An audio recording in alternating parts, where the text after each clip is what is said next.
आज के टाइम में स्पीकर्स की डिमांड काफ़ी ज़्यादा है। चाहे किसी की शादी हो या बारात हो, वहाँ पर भी स्पीकर्स चाहिए होंगे ताकि अच्छा सा म्यूज़िक लाया जा सके, या फिर कोई कार ही क्यों ना हो उसके अंदर भी स्पीकर्स की डिमांड होगी। ना केवल स्पीकर्स की यहाँ ज़रूरत पड़ती है समाज में, बल्कि यहाँ पर और भी कई सारी चीज़ें जैसे एम्पलीफायर, माइक और भी बहुत सारी चीज़ें जो स्पीकर से रिलेटेड होती हैं उनकी ज़रूरत पड़ती है। तो आज की इस वीडियो में हम जानने वाले हैं कि कैसे आप इन सब चीज़ों के बिजनेस को स्टार्ट कर सकते हैं, खास तौर पर इनको सेल करने का और इनको रिपेयर करने का बिजनेस स्टार्ट कर सकते हैं। इसमें कितनी कमाई होती है, कौन सा लाइसेंस लेना पड़ता है, कहां से आप माल उठाएंगे, कितनी कमाई आप कर पाएंगे ओवरऑल, इसमें सब कुछ जानेंगे। तो इस वीडियो को लास्ट तक जरूर देखिएगा। हेलो एंड वेलकम फ्रेंड्स, मेरा नाम है अनूप सिंह और आप देख रहे हैं आपका अपना YouTube channel. So let's get started. Point number 1 की बात करें, सबसे पहले आपको ये डिसाइड करना होगा कि आप किस प्रकार के काम को करेंगे। जैसे मेनली आप स्पीकर्स रिपेयर करेंगे या फिर केवल नए स्पीकर्स सेल करेंगे या फिर दोनों चीज़ें करेंगे। और उसके बाद आपको अपने टारगेटेड कस्टमर्स को फाइंड करना होगा। जैसे जो म्यूज़िक सिस्टम वाले हैं, डीजे वाले हैं आपके आसपास के एरिया में, उनको फाइंड करना होगा। या फिर अगर आप कार का काम करना चाह रहे हैं, कार के स्पीकर्स का काम करना चाह रहे हैं, तो उसके लिए आपको जो भी आपके आसपास मैकेनिक्स होंगे या फिर सर्विस सेंटर वाले होंगे या फिर जो भी कार श्रृंगार का काम करते हैं, जिनका काम है स्पीकर चेंज करना, लगाना, उनसे आपको कॉन्टैक्ट करना होगा कि आप हमें कस्टमर्स ला कर दीजिए। आप यहाँ पर परसेंटेज के हिसाब से भी काम कर सकते हैं, उनको कुछ परसेंटेज दे सकते हैं। जब आप उनको सर्टेन परसेंटेज देंगे तो वो भी आपके पास कस्टमर्स भेजेंगे। तो इस तरीके से मार्केट काम करेगी आपकी और आपके पास एक अच्छे कस्टमर बेस बन पाएगा।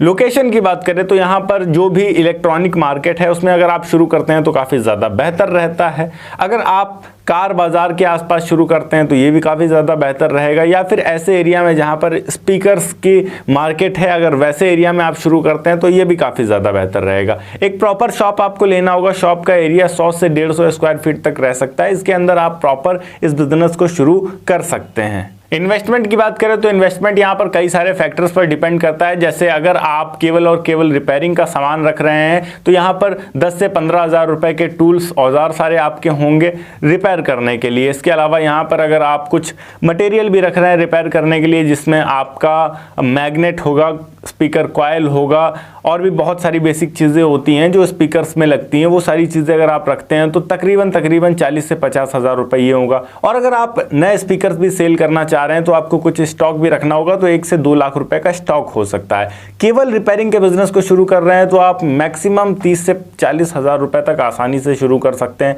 अगर यहाँ पर थोड़ा स्टॉक के साथ में रखना है, रिपेयरिंग का ही स्टॉक हो आपका, तो यहाँ 70 से 80 हज़ार मिनिमम। और अगर आप स्टॉक ऐसा रख रहे हैं जिसको आप सेल कर सकते हैं, नए स्पीकर्स रख रहे हैं, तो मिनिमम यहाँ पर 2 से 3 लाख रुपए आपके इन्वेस्ट होते हैं। डिपेंड करता है आप किस टाइप से शुरू कर रहे हैं इस बिजनेस को, उस टाइप पर आपका इन्वेस्टमेंट डिपेंड करता है ओवरऑल। पॉइंट नंबर 4 की बात करते हैं। कुछ बेसिक चीज़ें आपको आनी चाहिए अगर आप स्पीकर रिपेयरिंग के काम को शुरू कर रहे हैं, जिनमें सबसे पहले स्पीकर खोलना, वॉइस कॉइल बदलना, रिकॉइलिंग करना, साउंड क्वालिटी चेक करना, बेस और ट्रेबल बैलेंस करना। इसके अलावा इलेक्ट्रॉनिक बेसिक सर्किट समझना, ये सारी चीज़ें बहुत ज़्यादा इंपॉर्टेंट होती हैं अगर आप स्पीकर रिपेयरिंग के काम को कर रहे हैं या फिर स्पीकर सेल भी कर रहे हैं। तब भी आपको ये सारी चीज़ों की नॉलेज अगर है तो आप काफ़ी अच्छा परफॉर्म कर पाएंगे अपने फील्ड में। लाइसेंस की बात करें यहाँ पर तो शॉप एंड इस्टेब्लिशमेंट एक्ट आपको रजिस्ट्रेशन करवाना होगा। इसके अलावा यहाँ पर आपको बेसिक GST रजिस्ट्रेशन भी लेना होगा अगर आप इस बिज़नेस को शुरू कर रहे हैं। अगर आप नए स्पीकर्स बेचते हैं तो, अगर रिपेयरिंग का काम कर रहे हैं तो GST इतना ज़्यादा इंपॉर्टेंट नहीं है, क्योंकि बड़े लेवल पर जाते हैं तो GST की ज़रूरत पड़ती है। बट अगर आप सेल करेंगे प्रोडक्ट तो खरीदने बेचने के लिए GST मैंडेटरी हो जाता है।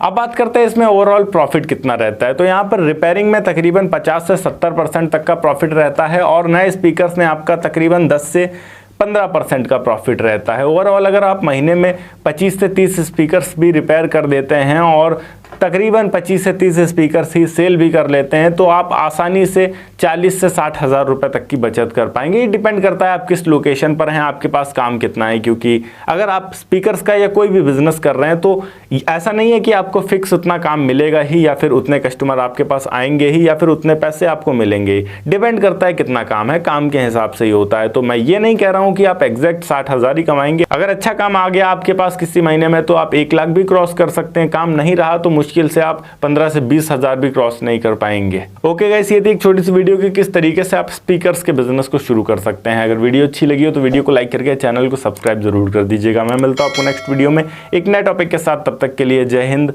वंदे मातरम।